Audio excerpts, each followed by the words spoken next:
dating apps have unknowingly imprisoned women. They have promised women endless options to find Mr. Right, to find that unicorn of a man, by freely adapting and manipulating filters to narrow the dating pool.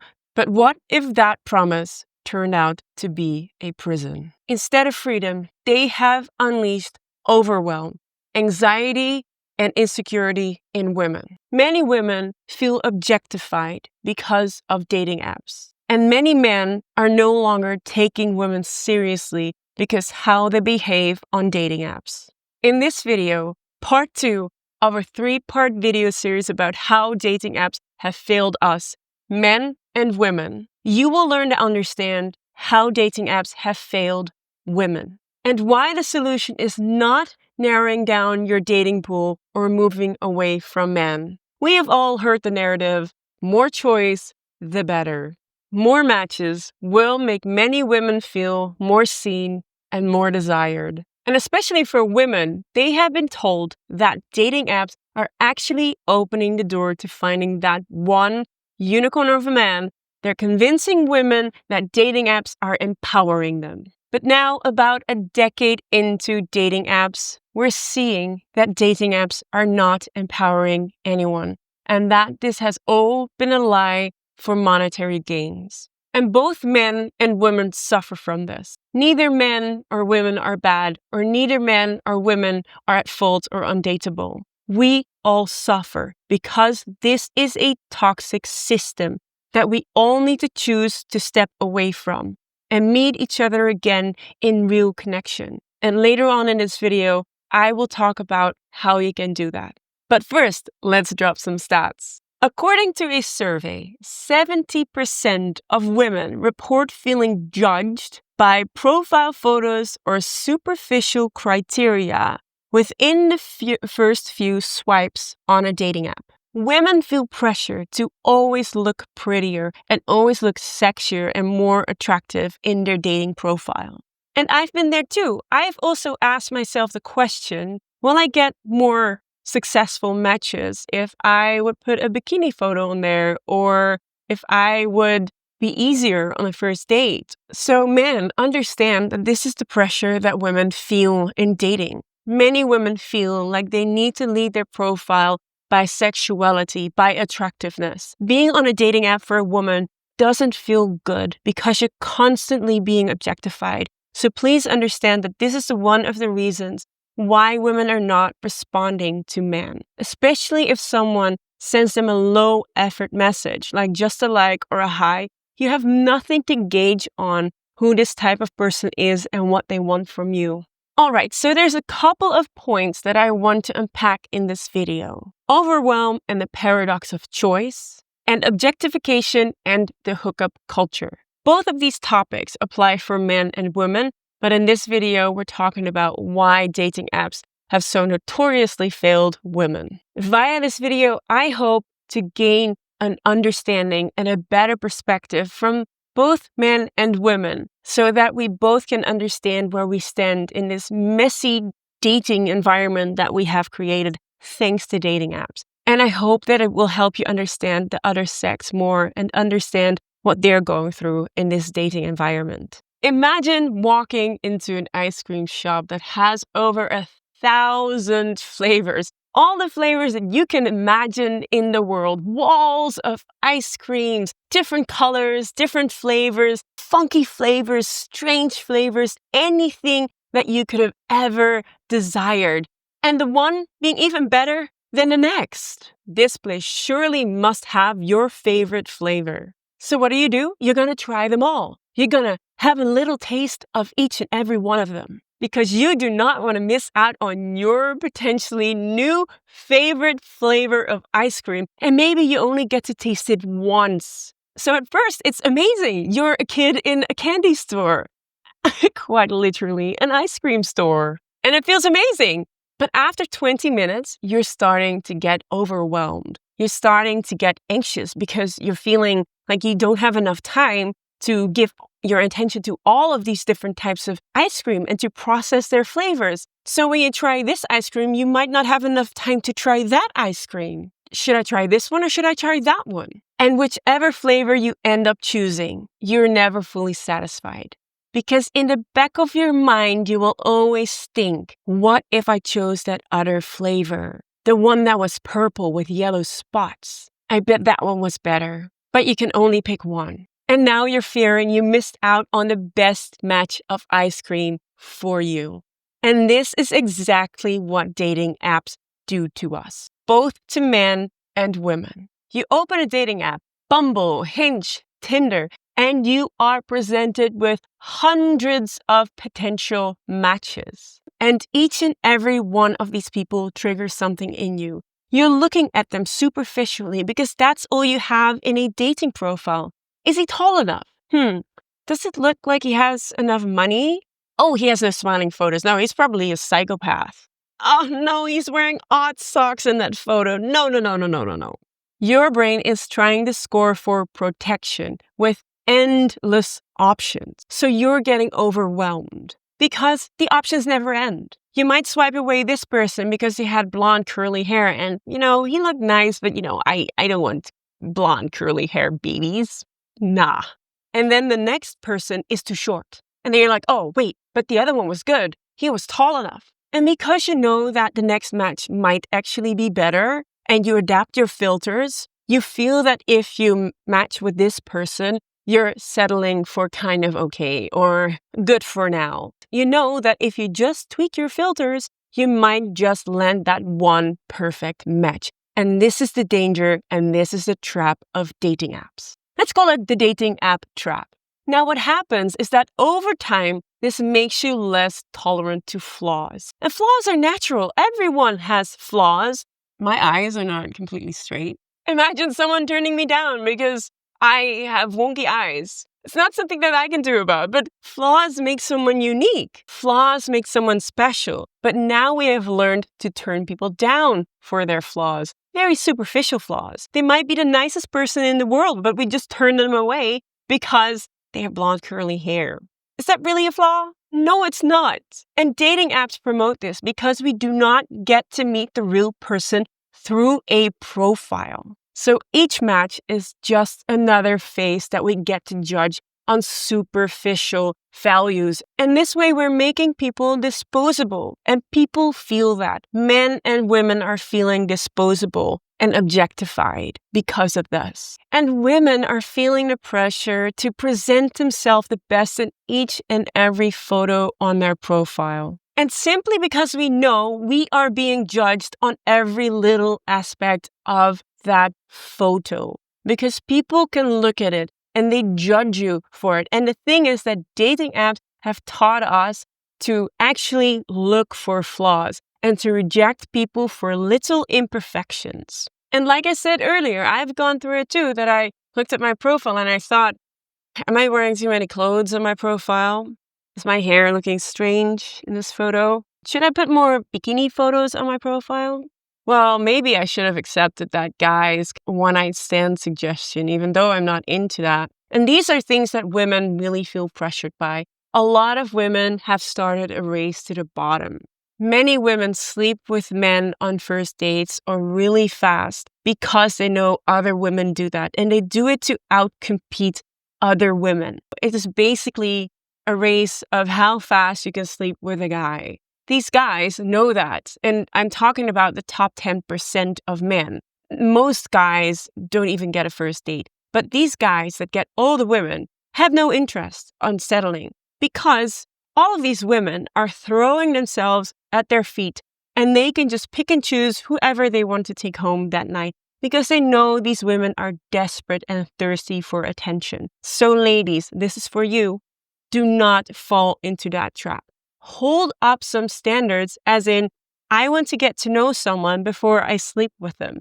That is a right standard to have. Just meet up for coffee a couple of times and see if you have common interests and if he is really genuinely interested in you or only interested in getting into your pants. Because dating apps are already objectifying you as a woman, and men as well, but we're talking about women. Don't fall for the trap to let yourself be objectified in real life as well. Filter out these men that via the chat or on the first date are trying to use you only for sex. Because if you fall for this, and if you take part in this, you are only exacerbating the problem that we see in dating today. You are increasing the problem that we have with that we are objectifying people and that we're just using them for quick sex, our egotistical needs, and not to build real connection, because it takes time to build real connection. And you need to find someone who understands that and who wants to spend time with you to get to know you and not just to get to know what's in your pants. And for the guys that are watching, you may feel as well that you're objectified. And I've spoken about this before. You might feel that you need to stand out with flashy watches or expensive cars or showing that you have money or having a photo of you topless showing abs, or if you don't have that, that you're failed on a dating app. And potentially, this is the reason why you're not getting any matches. But do you want to take part in that? Do you want women to just match with you for what you have and what you can provide or the abs that you have? No, right? So don't fall into this trap. Don't fall in the trap of objectification. Don't play along with this. Become conscious of it. Because being judged for these superficial requirements will tire you out. It will make you resentful and it will give you a dating burnout. It is not authentically showing who you are. And you know that whoever matches with you doesn't match with you for who you are, but for what you are. And we need to step out of this toxic paradigm that we have within dating, that we're just dating for looks and for what another person can give us. Now, really what dating apps are doing, it's an overload of people that we have access to. And it's completely unnatural because before we would just date around in our town or our village. We'd have like a pick and choose from 100 people or 100 options, and that's it. But now we have an endless amount of options in the dating pool, and it gives us so many impressions that we get overwhelmed. And also it makes us feel rejected and not special and replaceable. And on top of that, it gives you a nagging anxiety of, am I missing out on the next best match? You might have been talking to a man or a woman in the app and it's going well, but you're just thinking like, I didn't like the way that they wore their shirt on the first date. So, maybe I'll just continue looking, I bet there's someone better. And there you go. You fall into the dating trap because maybe this person was actually a very nice guy, but he could have been your match. And I think that we need to become more accepting of giving people a chance when we match with them and not judging them for superficial things that they cannot do something about. This is not about the person. You're dating for superficial standards. So this is a call for men and women. Give a match a good chance. Give it a shot. Don't match with endless amounts of people. Don't rotate like 5, 6, 7 men or women at the same time. Focus on a person. Go on 2, 3 dates. See if it's a good match. If not, just tell them, hey, I don't think this is a match. I'm going to look further. Then at least you gave it a real chance and you gave it a chance to get to know the person. Now, we can all agree that dating apps have created a very unhealthy dating culture and how we look at the other sex. Because when we primarily swipe on appearance, the implicit message becomes, I am here to evaluate bodies. And what we see now is that men and women treat dating profiles as shopping catalogs. It's like, you're shopping for the next shirt. Oh, I think this would be a good match with my green bands. So yeah, I'll try. And from the perspective of a woman, there are a lot of men who are just swiping for sexual gratification. And most of the dating apps are made to inspire a hookup culture. All we rate on is looks, is outward appearance. It becomes a race of women just lowering their standards and sleeping with men faster and faster because they feel that if I sleep with this man faster, maybe he will like me more. And I know people that got together after a one-night stand. So, maybe if I meet up with him, he sees what a great girl I am and he falls in love with me. Well, this is not how these type of guys think. They know that there's 10 other girls like that waiting in line for him. And it's no surprise that women now feel that their only value is based on their looks and based on how sexually open they are. And it's no longer about emotional compatibility or building real connection. And this frustrates men and women. And we need to become conscious of this because we get to control this. We do not have to date via dating apps. We can date via our sports clubs or our leisure activities or friends groups. So then what are these solutions? What can we do as women, but also as men, because this applies to men as well? Make sure that you use clear deal breakers. And I don't mean that the man has a Velcro wallet. I mean, how does he communicate? How are his standards? Does he respect you and other people around you? How is his emotional maturity? And another good thing for both men and women is limit your swipe time. Don't swipe away all day. Don't reply to messages all day because it's exhausting. Just allocate maybe half an hour a day to swiping, to matching, and to replying to messages. And only match with people that you think, this could potentially really be a good match for me because I see this, and this on their profile. And match on that reason. Send them a message about the thing that you found interesting on their profile. Maybe send them a voice note, or if you don't have time to go on a date yet, or maybe you're not sure yet about the person, suggest a video call or just a phone call to talk to them, to kind of get a feeling about who they are, how do they communicate, are they warm, are they kind? There's so much that you can learn from a person just via a video call or a phone call. So don't be afraid to break out of this prison of swiping images and photos and not connecting with a person in real life. And another important point is do not accept flaky behavior. If someone doesn't respond or is very short in their answers, just move on. Don't chase it. Don't allow ghosting. Don't allow disrespectful behavior. Don't allow sexual behavior very early on if you're not into that and if you're looking for a real connection. Just tell them like, hey, this is not what I'm looking for. Have a lovely day. I've done that a lot of times when guys would just like get very sexual early on in the match or in chatting. And I would simply reply, oh, thank you. What a lovely compliment that is. But that's not the type of dating that I do. So if you would like to ask me out on a real date and get to know me, then I'm open for that. But otherwise, I don't think this is a good match. And you can do that in a very respectful and kind manner. And always do it in a voice note or with some smileys. Just make sure that it's warm. Also, when you decide to not continue dating, send a voice note. It's a human being on the other end. So be kind, be polite, and always act from a kind and warm manner. And then lastly, dating is a hard game. Dating is tough. It is emotionally challenging because you will run into a lot of rejections. But with each match, don't expect this person to be your husband or future wife. Just go on a date first, see who this person is. And if they eventually decide that you're not the match for them, that is fine too. Don't take it personally. Don't give up. This is how it works. If you're exposed to a lot of people, you will meet a lot of rejection. You will run into a lot of no's. And make sure to own your pain. Work through it. If you feel that you're anxious because of this dating or because of the rejection, journal about it and meditate about it. I did a lot of journaling and meditation in the days that I was dating because it also really helped me heal because it showed me so much about myself that I didn't even realize.